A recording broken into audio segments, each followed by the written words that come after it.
I want to say categorically that no governor, that we gave tickets can harass us out of office. No governor, no matter how highly placed, will come and with a fiat dissolve the National Working Committee, dissolve state councils, dissolve local government councils, dissolve world executive, even military governments don't behave that way. And so I must state categorically that mandate that was given to us on March 27th, the leadership of this party, under my leadership, will defend it, and I want to assure you that we will reclaim it and we will be here and produce the next president of Nigeria. But the Labour Party was built on the backs of honest Nigerians who believe in the possibility of a better tomorrow. We are a party of vision, a party of unity, and a party that represents the true interest of the people. Those who seek to tear us apart with backroom deals and illegal meetings must not be allowed to do so. What message does it send to Nigerians when meetings meant to divide us are held in Abia State, a state that has become a symbol of resilience at a time when this nation is struggling with ethnic divisions? Such actions do not promote unity, they deepen the wounds of distrust. Nigerians are watching and they will not be silent. We cannot afford to play politics with the future of our party. I call on all true members of Labour Party to stand firm. This is not the time for betrayal. It is the time for solidarity. We must reject the actions of those who, for their own interests, seek to weaken us, seek to divide the party, seeks to share it and divide it in piecemeal. I remain committed to leading this party in the right direction, one that aligns with the hope and aspirations of Nigerians. We have much work to do. The beautiful ones are not yet born in Nigeria, but they will be born through our collective efforts. We must nurture this party, for it is the only true vessel that can deliver the change Nigeria so desperately needs. The first question, we have not yanked off Otti and Peterobi. We have simply said that the doors of the party are open to others, which is democratic. If you look at section 221 and section 222 of the 1999 Constitution, it makes it clear that every political party is open to all Nigerians. The Labour Party Constitution is equally clear that you cannot deprive people who may be interested in running for an elective office in the party. And so what we have done simply is to open the window to accommodate more people. You will agree with me that democracy is about number. The more, the merrier. The more people we have, the better for the party and for even the candidates themselves. Because if you emerge from a competitive process, it gives you more confidence and it shows that you are the best. And Labour Party have always maintained that why APC and PDP have failed is because they suppress competition and skew their primaries towards one individual. And we feel that since our party is different, we should not be seen in behaving in the same way. And that's why we have simply thrown the party open for all and sundry that have an assignment outside Nigeria. State chairmen are here, state secretaries are here, other stakeholders are equally here. And so the meeting is well constituted, and quorum for any meeting as per the provision of the Constitution is 1/3 of those who are supposed to be present in that meeting. And so we are very comfortable with this meeting, and we are even more than 2/3 in attendance. So this meeting is well constituted, and we are happy that we are here today. Yes, as to restore the confidence of Nigerians in the party. Yes, like I said in my opening remarks, every organization has its evolutionary process. Political activities are dynamic, and so I see this as a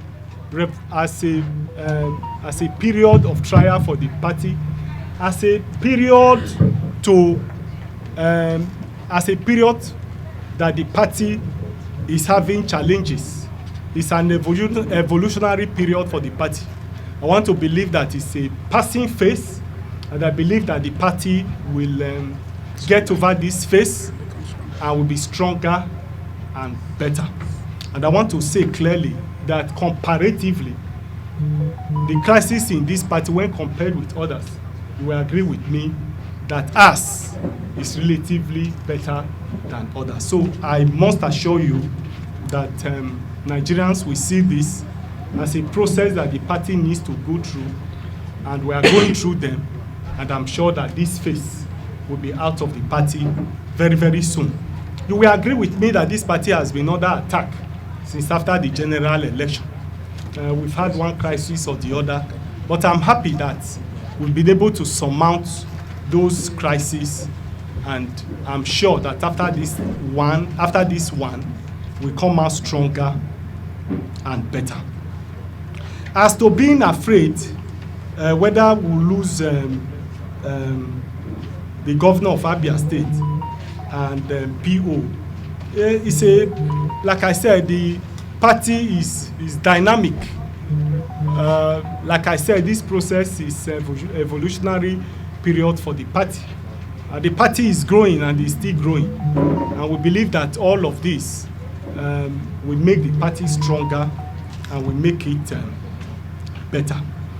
I must state here clearly, in respect of the discipline that we talked about, the party is supreme, and every member of the party is supposed to live and play by the rules of the party.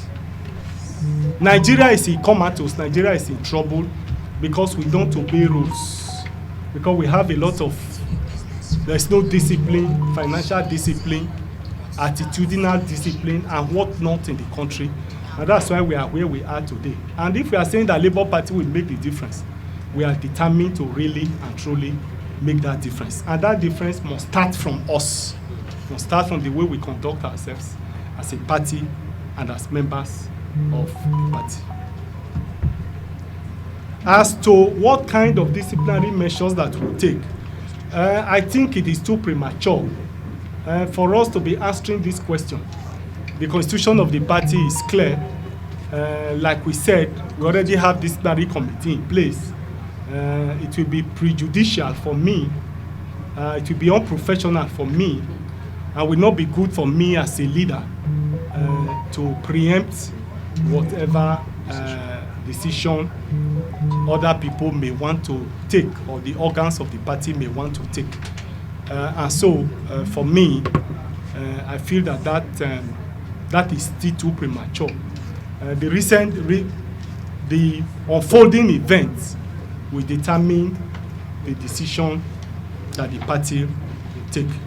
We've seen instances where political actors quarrel, and in the next moment, they put their differences aside and work together as one family.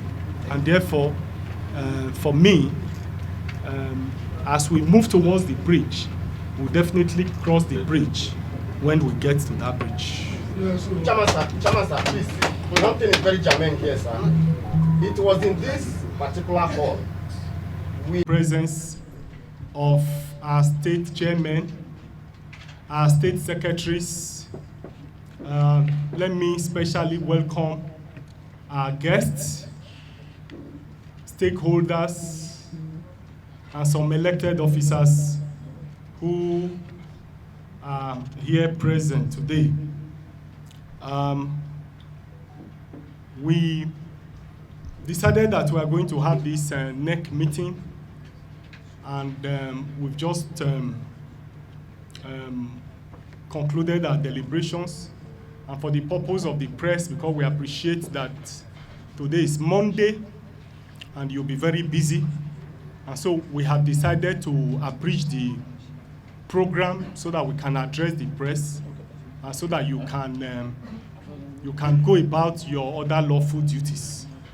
So I'm going to make my speech now, and this will be followed by the adopted resolutions from this NEC that will be presented to the press by the National Secretariat of the party. My speech today is titled, "The Beautiful Ones Are Not Yet Born in Nigeria." Oh yes.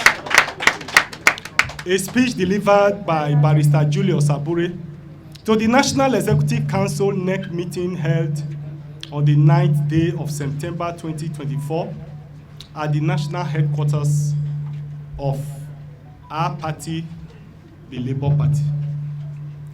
I stand before you today with a heavy heart, but with an unshakable resolve to continue to defend the party and defend the dignity of our party.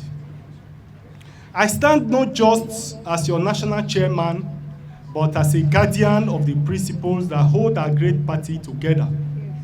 The principles, unity, justice, and integrity of our party.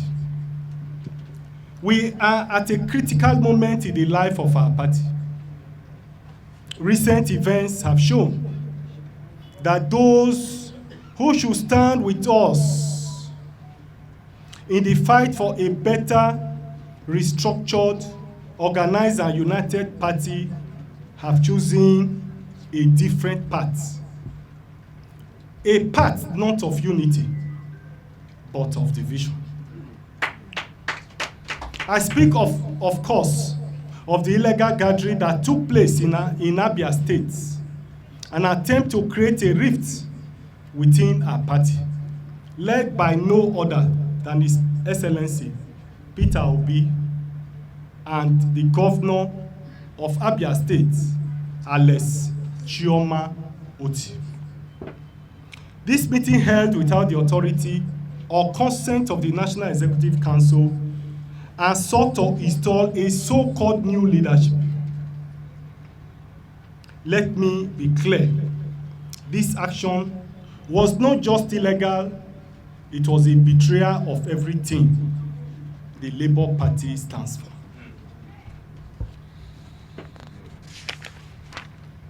A reward for loyalty with ingratitude, a reward for support with insubordination. The Labour Party has always been a beacon of hope for the oppressed, the marginalized, and the voiceless in Nigeria. Our mandate is to unite this country, not divide it. Yet, here we are, faced with a situation where individuals who benefited immensely from the trust and support of this great party now work to destabilize it from within. This is why I say the beautiful ones are not yet born in Nigeria. For those who have chosen to align themselves with this illegal action, I urge them to reconsider their action of creating division. It's not just a political maneuvering, it is a dangerous game.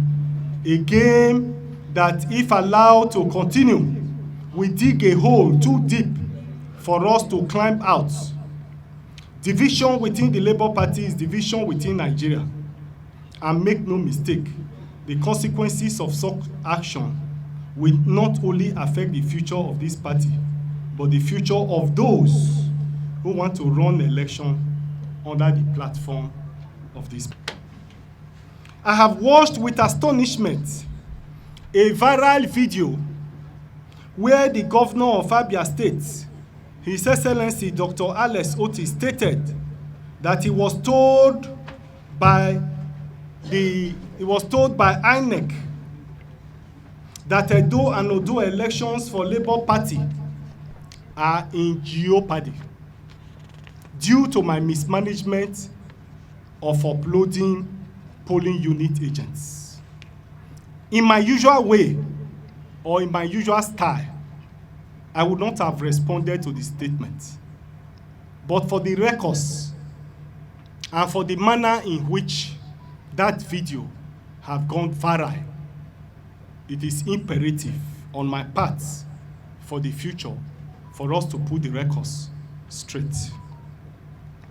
Following the controversies with the Edo Guba candidate, the access code for uploading of polling unit agents for Edo was handed over to Barrister Olumide Akpata to enable him upload his polling unit agents. We have acknowledgement letters that was used to forward that access code to Barrister Olumide Akpata. I was not, and the party was never involved in the uploading of polling unit agents for Edo State election. The access code for uploading polling unit agents have equally been handed over by INEC to the Ondo Guba candidates. In the same video, Dr. Alex Otti also referred to the flouting of a Supreme Court judgment, which according to him may affect our party candidates in 2027 general election. I want to say clearly that I'm not aware of such Supreme Court judgment. I've never cited it. I was not a party to it. Who are the parties to that judgment? We didn't know. And that's why today I stand in my honor to challenge His Excellency Dr. Alex Otti, the governor of Abia State, to make available to the public the Supreme Court judgment that he talked about that necessitated his action. However, if he is referring to the so-called consent judgment being paraded by Femi Falana, SAN, and the Nigeria Labour Congress, then I need to school him as follows, because it will appear as if he was speaking from the point of ignorance, and we therefore need to properly educate him on the issue of this consent judgment. The terms of settlement made judgment of court in 2017 have been fully complied by the Convention of 2019. The only viable thing in that consent judgment was that we should have an all-inclusive convention. And if you look at the composition of the convention, if you look at the constitution of the party, composition of national convention, it already defined who and who should participate and be in the national convention. And so that agreement, we have fulfilled it, and we had our convention in 2019. Moreover, the Court of Appeal in 2022, in appeal number CA ABJ CV 702/2022, between Comrade Salisu Mohammed and Chief Callistus Okafor and 13 others, described that consent judgment as an abuse of court process. I therefore want to challenge Alex once more that if he has something contrary to this position, he should present it to members of the public for us to scrutinize it and for us to look at it. The second agreement between the current leadership and NLC in 2021 have been respected by the party, and we have complied with that agreement over 90%. The terms of settlement has been fully complied with. It is only even the Nigeria Labour Congress that have not fulfilled a single part of that agreement. In that agreement, the NLC was supposed to withdraw all their cases against the Labour Party, but they refused to withdraw any of such cases. But Labour Party, in a magnanimity, in the spirit of reconciliation, in the spirit of moving together so that we can be united in 2021, we complied with that agreement by absorbing all their members as was agreed in that consent judgment. I also want to quickly add that even that consent judgment, even that terms of agreement, is also a subject matter that is now before the courts. On the basis of the foregoing, therefore, I'm wondering where Dr. Alex Otti is getting his facts. However, I must urge him to double-check his facts before going to the media. Because at that level, it is shocking and astonishing that he could make such a wide pronouncement that touches on the image of the party, that touches on the integrity of the party, that touches on the leadership of this party, that touches on individual character in this party without double checking. And that's why I want to challenge him for the third time that he should make his facts available so that we can scrutinize it, deal with it, and then we take it from there. On the basis of the foregoing, therefore, however, I must urge him that he should double check his facts before going to the media. And we want to also advise him that he needs to moderate his desperation. We hereby advise him that he needs to moderate his desperation to forcefully, illegally, desperately usurp and take over the leadership of the party. I must seize this opportunity to make some clarifications on some few issues. I and the party have been accused of being responsible for Peterobi's failure in the 2023 general election. They have stated that the campaign, election donations, and funds for the payment of agents were mismanaged by the party. Hence, Peter Obi failed in the 2023 general election. I have ordinarily refused to make comment on this because I believe that as a leader, leadership is taking responsibility. And I believe that we're all one and that I should generally take responsibility for the actions of this party. But recent events have shown that we will be doing this party and we'll be doing ourselves injustice if we continue to keep quiet on all of these issues. And that's why we have decided to come out clean to make some of this clarification. Let me make it categorically clear that campaign funds were disbursed, administered in the southern states by the leadership of the campaign council, first led by Doyi Okudbe, and secondly under the control of Akin Oshutogun. While the funding of the campaign for the 19 northern states were handled by the vice presidential candidate of the party, Dati Baba Ahmed. The funding of the election itself was done by Peter Obi himself. The party was never involved in the distribution of those resources. Our interest was to see how we can produce a president for the party. However it was done, we didn't bother ourselves about it. Hence, we gave them free hands. Whoever they trusted, whoever they wanted to entrust their resources to, we didn't want to bother ourselves with it. We followed them sheepishly. We followed them loyally and allowed them to administer the funds of the campaign for the election and so on and so forth.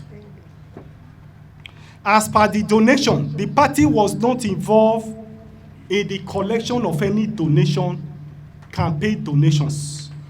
Donations to the campaign were channeled to the following accounts: Obi Dati Ahmed campaign account, Zenith Bank 124-195-0451, Sterling Bank 0091657896, Heritage Bank 1400234900, Globus Bank 1000128194.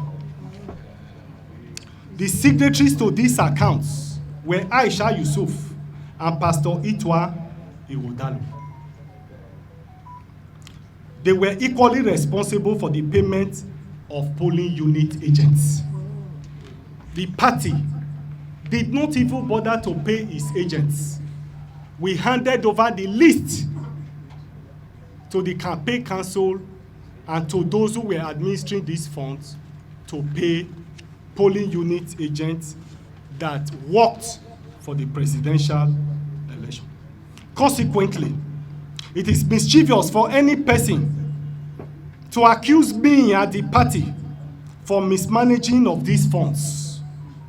At no time did the party or its officials engage in any financial transaction as it relates to the presidential campaign.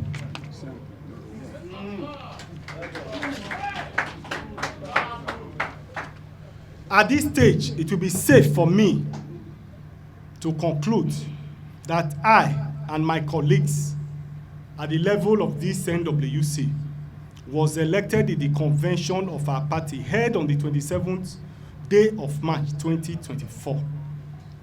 And we will therefore defend the mandate that has been given to us freely by members of this party. Yes, sir. Yes, sir.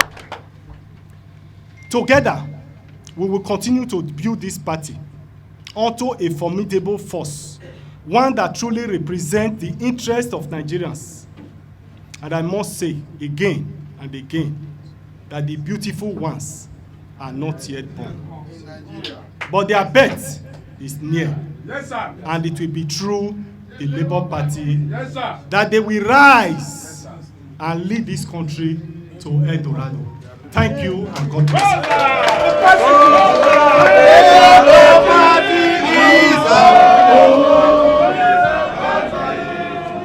Nigeria go better when Labour Party on the rule.